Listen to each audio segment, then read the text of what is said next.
I'm Ken Phelps. I'm the rector of All Saints Episcopal Church here in Sunderland, Maryland. A little bit about the church. We have been worshiping in this building for over 230 years, the present structure, which was completed in 1777. Prior to that, the congregation met in a log chapel, which was constructed in 1692, the year the church was established. So we have been a central part of the history of Calvert County for well over 300 years. In fact, the parish is looking forward to its 325th anniversary coming up in the year 2017. All Saints Parish holds the distinction of being the parish of the Reverend Thomas Claggett, who, while the 8th rector of All Saints, was the first bishop to be consecrated on American soil in 1792.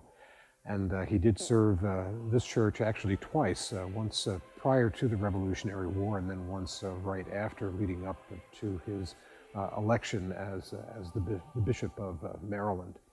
It's been an interesting and rather unique history for All Saints. We were religiously the only game in town for about 150 years in the north end of the county. And many of the congregations in the area we consider to be our children of faith, who were born out of their roots with the All Saints Parish.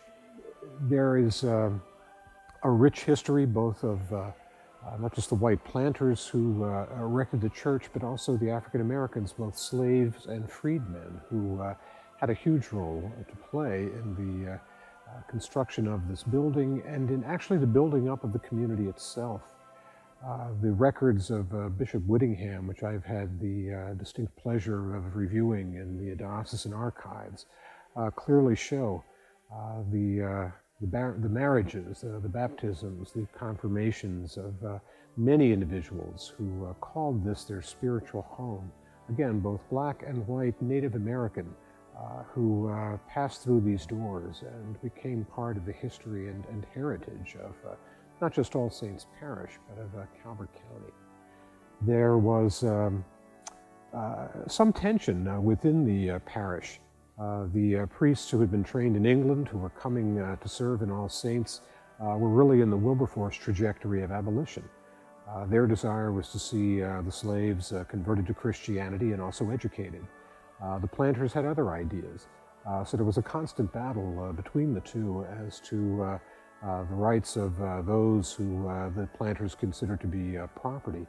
In fact, members of All Saints were central to the enactment of such things as the Slavery Act of 1664, which actually establishes the races and establishes certain precedents for slavery.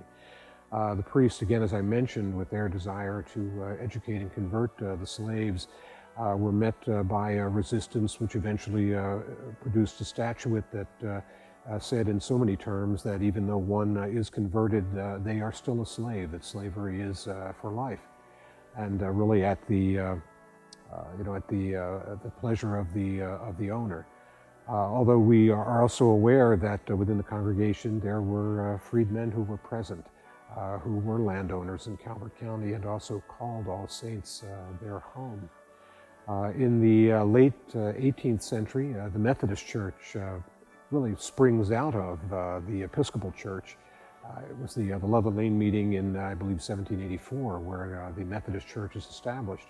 And many of the families who had called All Saints their home began to drift away into the Methodist congregations, which is why, in a sense, we do consider ourselves to be the mothership for many of the congregations which surround us here in the north end of the county, both black and white. And the family names that you see as a part of their records also appear as part of ours. The names that they have in their cemeteries, those family names also appear outside our doors in the cemetery here as well. I think if you look back to the early history, in a sense, the church was the original shopping mall. It was the center of the community. Whether you attended regularly or not, there was a tax that you paid to the vestry, the parish tax. I believe here it was 40 pounds of tobacco each year that was due the church.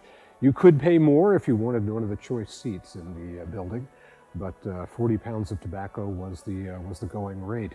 The building itself, speaking of tobacco, it was a tax of 200,000 pounds of tobacco, that was levied on the parish that created this building in that 3-year period from 1774 to 1777. One of the more recent additions to our campus, the labyrinth itself is based on the labyrinth which is in the Cathedral of Chartres in France. If you want exercise, this is the place to get it, because to walk into the center of our labyrinth and to come back out, you will have covered 1/2 a mile. The labyrinth is 55 feet in diameter.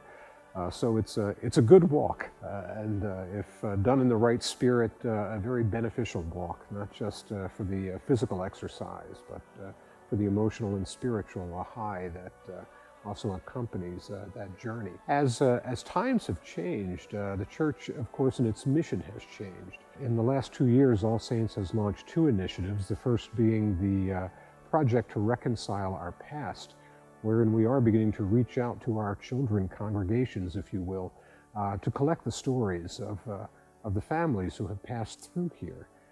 We are pointing that toward our 325th anniversary celebration, which will come up in 2017. But more so, we're using this as a tool to engage with congregations that for decades we have felt separated from, whether by race or place or economic status. And we're hoping that in this project to reconcile our past, we will also find the key to opening up our present, and perhaps the key to evolving a more just and inclusive future for the county.